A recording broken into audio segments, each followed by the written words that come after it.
প্রিয় ছাত্রছাত্রীরা, আজকের এই ভিডিওতে 2024-এর ইভিএস পরীক্ষার প্রশ্নের উত্তরগুলি নিয়ে আলোচনা করব। আশা করি তোমরা প্রত্যেকেই পরীক্ষা ভালো দিয়েছ।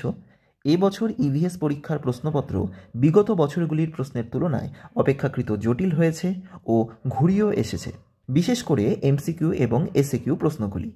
তোমাদের অনেকের এমসিকিউ এর উত্তর নিয়ে কনফিউশন থাকায় এই ভিডিওতে এমসিকিউ এর সম্ভাব্য উত্তরগুলি নিয়ে আলোচনা করা হবে। তো চলো শুরু করা যাক। প্রথম প্রশ্নে বলেছে, ভারতবর্ষে আবৃতবীজী উদ্ভিদ অর্থাৎ যাদের অ্যাঞ্জিওস্পার্ম বলা হয়ে থাকে তাদের প্রজাতির মোট সংখ্যা বর্তমানে কত? তো এই প্রশ্নের সঠিক উত্তর হবে অপশন এ, 18,500। প্রশ্ন নম্বর 2, মায়া সভ্যতা পৃথিবীর কোন গোলার্ধের সাথে যুক্ত ছিল?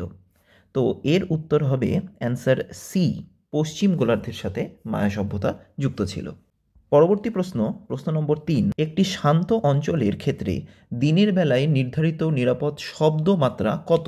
তো এখানে প্রশ্ন বলে দিয়েছে শান্ত অঞ্চল এবং দিনের বেলায়, তো এর উত্তর হবে অপশান এ, 50 ডেসিবেল।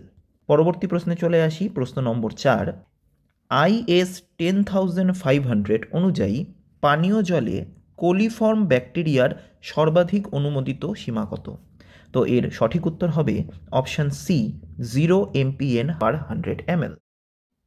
পরবর্তী প্রশ্নে চলে আসি। প্রশ্ন নম্বর 5, নিম্নলিখিত সারগুলির মধ্যে কোনটি সায়ানো ব্যাকটেরিয়াকে ধারণ করে? তো এই প্রশ্ন আমরা বহুবার প্র্যাকটিস করেছি, আশা করি তোমরা সকলেই সঠিক উত্তর করেছো। এর উত্তর হবে অপশান এ, অ্যাজোলা জৈব সার, এবং আমরা পড়েওছি অ্যাজোলা অ্যানাবিনা নামক সায়ানো ব্যাকটেরিয়ার সাথে সম্পর্ক স্থাপন করে। প্রশ্ন নম্বর 6, সুস্থায়ী উন্নয়নের নিরিখে বাণিজ্যিক ঋণ গ্রহীতার জন্য নিচের কোন শংসাপত্রটি বাধ্যতামূলক করতে হবে? তো এর সঠিক উত্তর হবে অপশান এ, ISO 14,000। পরবর্তী প্রশ্ন নম্বর 7, নিম্নলিখিত কোনটি ওজোন স্তরের সাথে প্রধানত সম্পর্কিত? তো এই প্রশ্নের সঠিক উত্তর হবে অপশান সি, মন্ট্রিল প্রোটোকল।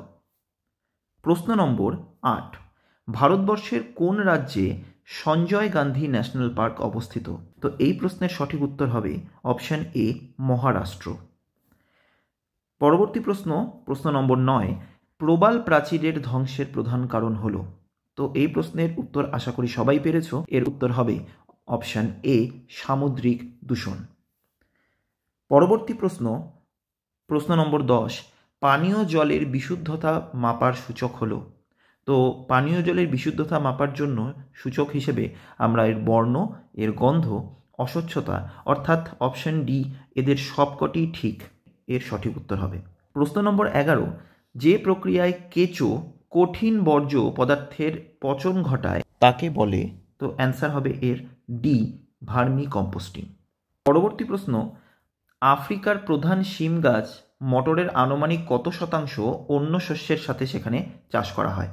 তো এই প্রশ্নের উত্তর নিয়ে আমার একটু সংশয় রয়েছে। এর সঠিক উত্তর বি এবং এ, এই দুটোর মধ্যে একটা হতে পারে। আমার যতটুকু ধারণা এর সঠিক উত্তর অপশান বি হতে পারে। প্রশ্ন নম্বর 13, কিছু ধরনের সার আছে যা? এই প্রশ্নের সঠিক উত্তর হবে অপশান ডি, এদের সবকটি ঠিক। অর্থাৎ কিছু ধরনের সার আছে যা মাটির অম্লত্ব বাড়িয়ে দেয়, হ্যাঁ এটি সঠিক। বাস্তুতন্ত্রকে বিনষ্ট করে, হ্যাঁ করতেই পারে, এবং মাটির প্রাকৃতিক চক্রকেও ব্যাহত করে।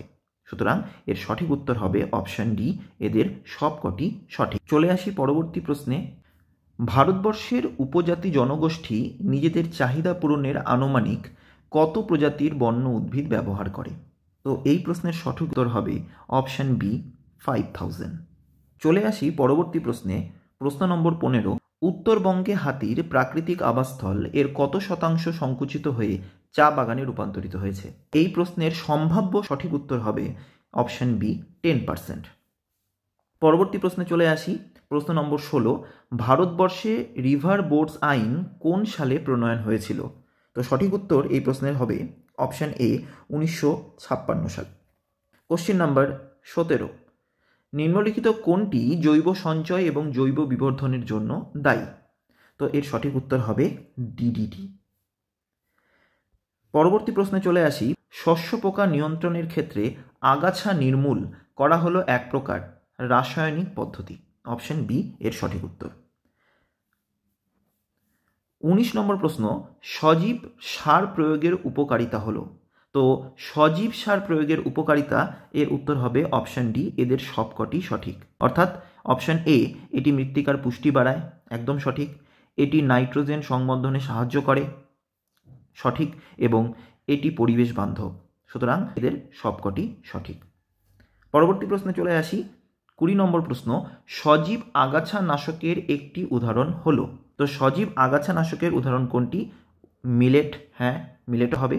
সয়াবিন, সূর্যমুখী, অর্থাৎ অপশান ডি, এদের সবকটি সঠিক। পরবর্তী প্রশ্ন, আবাসস্থল বৈচিত্র্যের অপর নাম।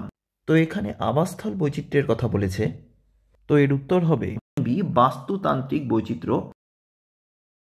পরবর্তী প্রশ্ন, যে প্রজাতিকে বিগত 50 বছর ধরে নির্দিষ্টভাবে দেখা যায়নি তাকে বলে। তো তাকে কি বলা হয়? অপশান এ, লুপ্ত, লুপ্ত প্রজাতি বলা হয়ে থাকে।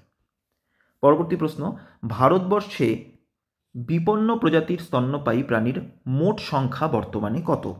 তো ভারতবর্ষে বিপন্ন প্রজাতির স্তন্যপায়ীর সংখ্যা বর্তমানে অপশান সি, 39। চলে আসি আমরা পরবর্তী প্রশ্নে।